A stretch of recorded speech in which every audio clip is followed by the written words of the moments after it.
Michael Jones. I've been in this show 23 years, and I'm a steel guy. You know, some people, lots of people say metal, which is a lot of different elements, but it's steel that I do. So I like to manipulate steel.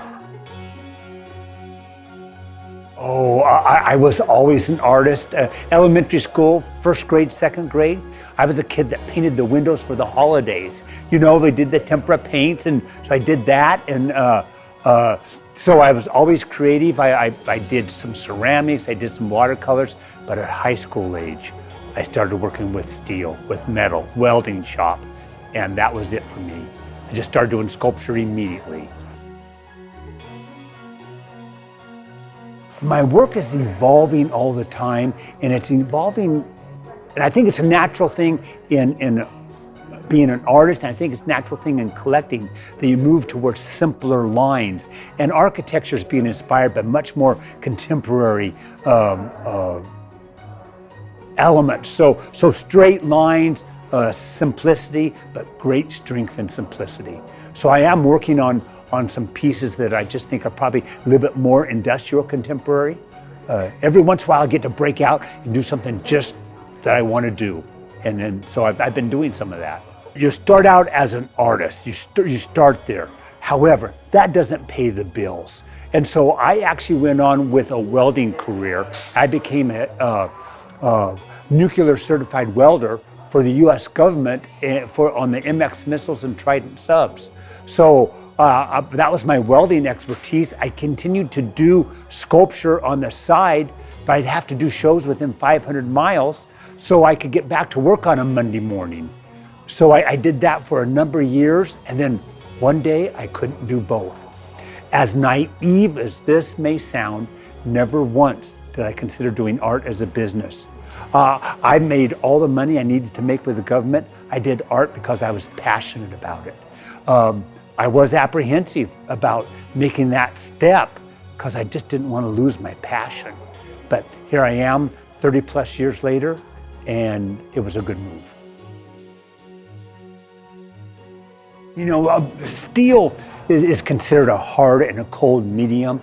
And so what I really seek out to do is to give steel life, to give it energy, to give it movement. And some of the body of work you probably see behind me, some of the twisted pieces, you know, that's all about movement, it's all about light. I do a lot of different textures. I'm an old school guy, so everything is by hand. And so there's no technology, no plasmas, lasers, water jets. This is just this good old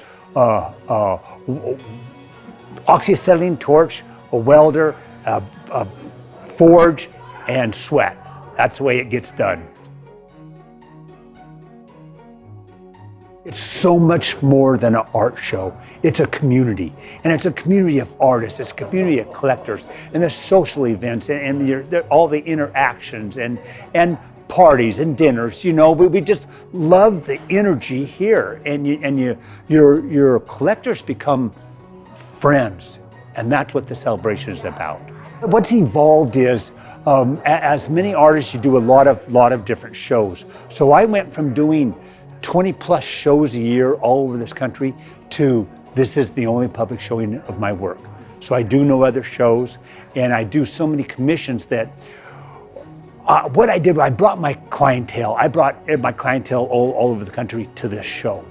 So who doesn't want to be in Scottsdale this time of year, right? So here we are, and that's kind of what has evolved for me. Plus, if I was going to, when I talk to other artists, you know, you got to follow your heart.